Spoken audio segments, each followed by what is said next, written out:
The blood had already turned black in the snow.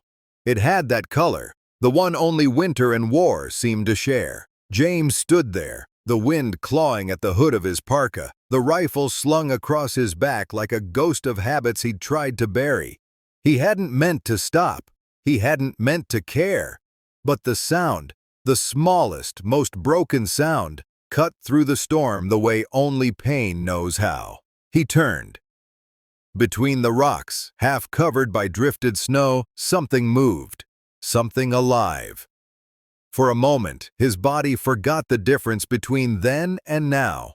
Between the desert and this frozen mountain.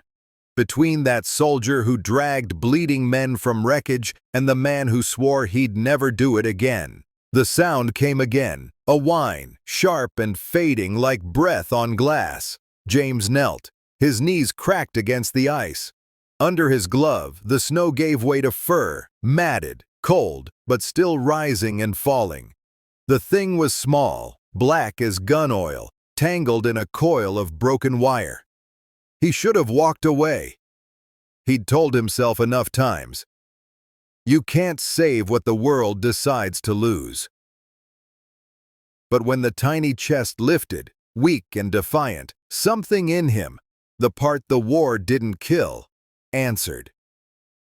He broke the wire with bare hands, felt the sting, the blood, the pulse.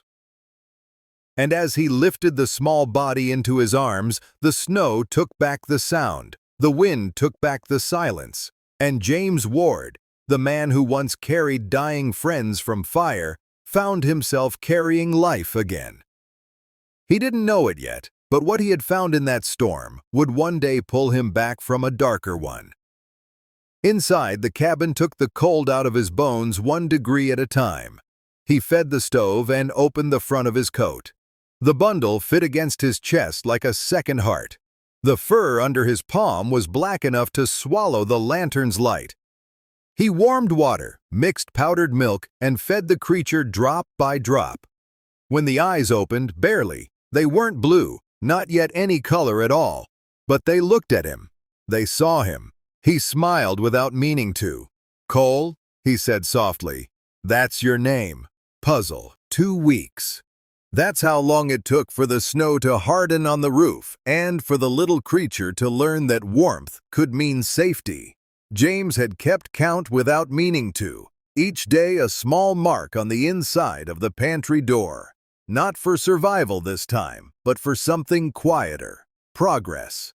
Every morning, Cole followed him from room to room, clumsy, unsure, yet determined. The rhythm of his claws on the wooden floor became the new sound of the cabin's heart. When James stepped outside, Cole waited by the door, sitting perfectly still until the latch clicked again. It was a strange kind of discipline for something so young, almost trained, almost rehearsed. Dr. Lane, the local vet, had said he was healthy, mostly. "Big bones for his age," she'd said. "Could be shepherd in him, maybe Malamute." Hard to tell, she'd smiled then, but it was the kind of smile that comes with a question she wasn't ready to ask. James didn't push. He'd had enough of questions. Cole hated the leash. The moment the strap brushed his neck, his body stiffened, not in fear, but in warning. His eyes locked on James's hand, a low hum rising from deep in his chest. James unbuckled it. "All right," he whispered. "We'll do this your way." From then on, there were no commands, only rhythm. Footsteps in the snow, one following the other. The first bark startled them both. It happened near the creek, a single sharp sound. When James reached him, Cole had unearthed a frozen branch and carried it proudly like a trophy. James laughed. For the first time in years, it didn't hurt to do so. That night, Cole slept against his boots by the fire. The flames painted soft gold across the walls. James watched the rise and fall of that small black shape and remembered how much silence used to scare him. Now, it didn't. Cole grew fast. By the end of the month, his shoulders brushed James's knees. The black fur began to break with streaks of silver. His eyes burned with quiet intelligence. One morning, James woke to the sound of a distant howl. Cole stood at the window, ears pricked, eyes bright. Then he answered, not a bark, not a howl, but something in between. And in that sound, James felt a shift he couldn't name. The snow began to melt in March. Not fast, just enough to remind James that winter never really leaves, it only hides beneath the trees. Cole didn't like the change. He would sit by the door, watching the edge of the forest as if something inside it had shifted. When James called, he came, but slower, more deliberate, his eyes scanning the tree line first. At night, the cabin walls felt thinner. Sometimes James woke to the sound of movement outside, heavy, rhythmic, not human. He'd grab the flashlight, open the door, and find nothing but wind rearranging the trees. But Cole would stand there, body tense, teeth barely visible in the dark. The first time, James thought it was a bear. The second time, he knew better. One evening, after chopping wood, he found prints near the creek. Not human, not quite animal, larger than a dog, narrower than a wolf, and there was only one set, leading to the cabin, then away. He knelt and traced one with his gloved finger. Cole came beside him, sniffed once, and let out a low, throaty sound. Recognition, not fear. That night, Cole refused the fire.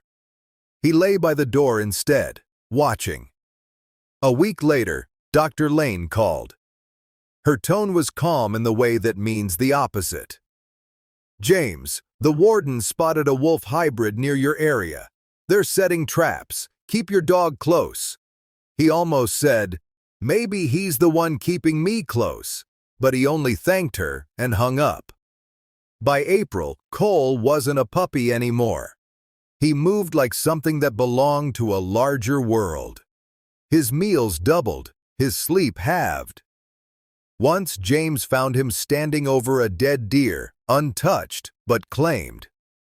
Their silence that day said everything words couldn't.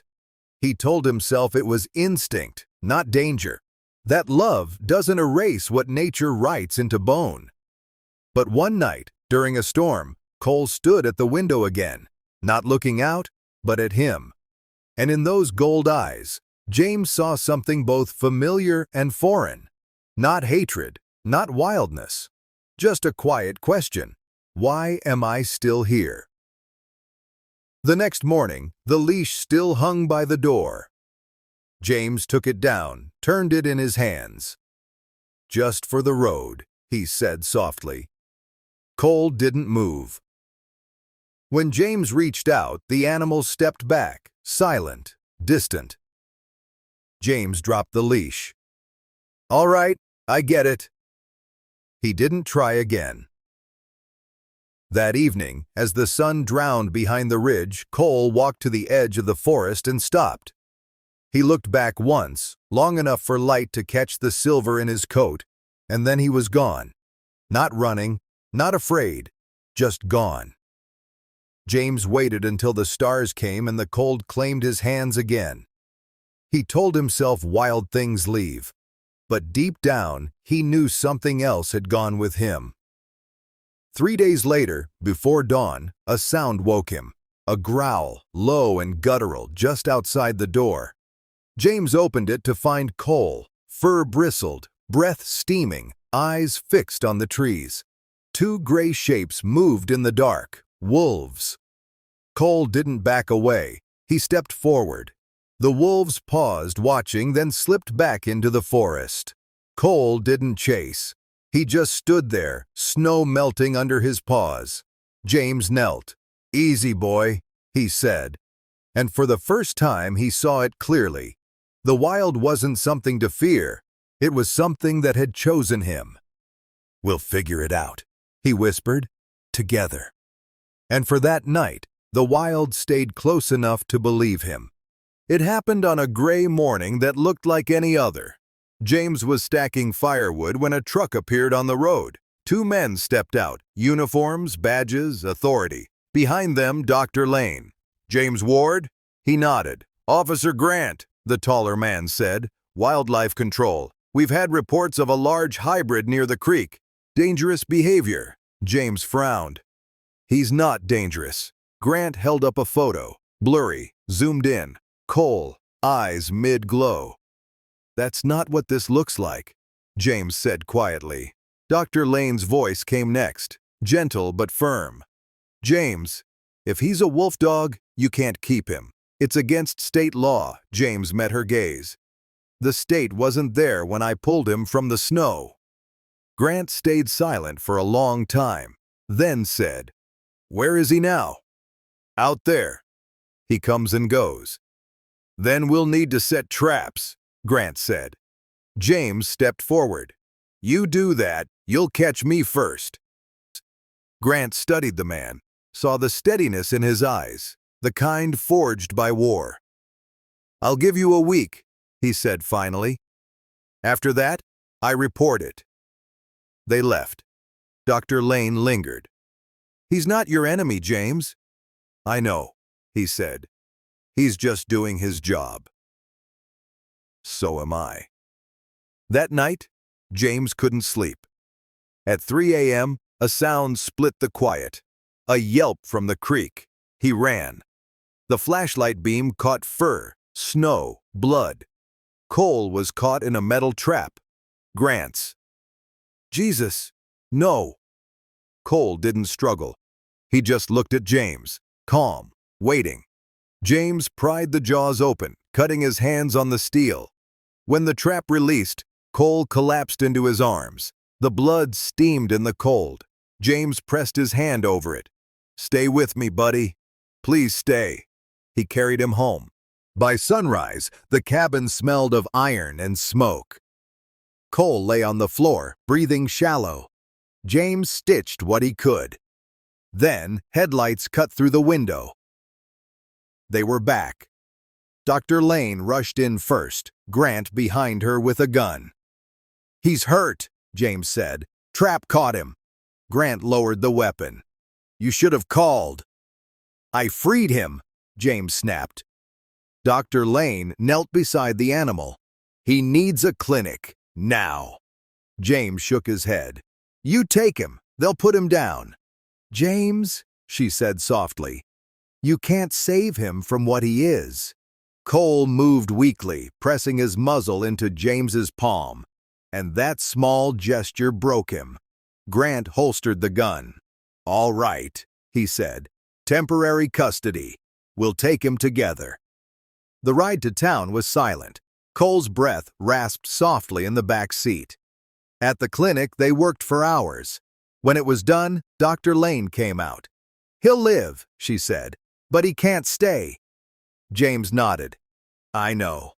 They let him see Cole one last time. He sat by the cage, fingers through the bars. Cole leaned in, calm, steady. "They'll take you north," James whispered. "You'll be free." Cole blinked once. "Guess that's all I ever wanted. For both of us." He stood, turned away, and left before the goodbye could hurt. Months passed. Spring returned. James still lived in the cabin, still counted quiet days on the pantry door. Sometimes, at night, a sound carried down from the ridge, not quite a howl, not quite an echo, and every time he heard it, he smiled, not with joy, but with peace. Some stories don't end with goodbye. They end with a quiet kind of peace.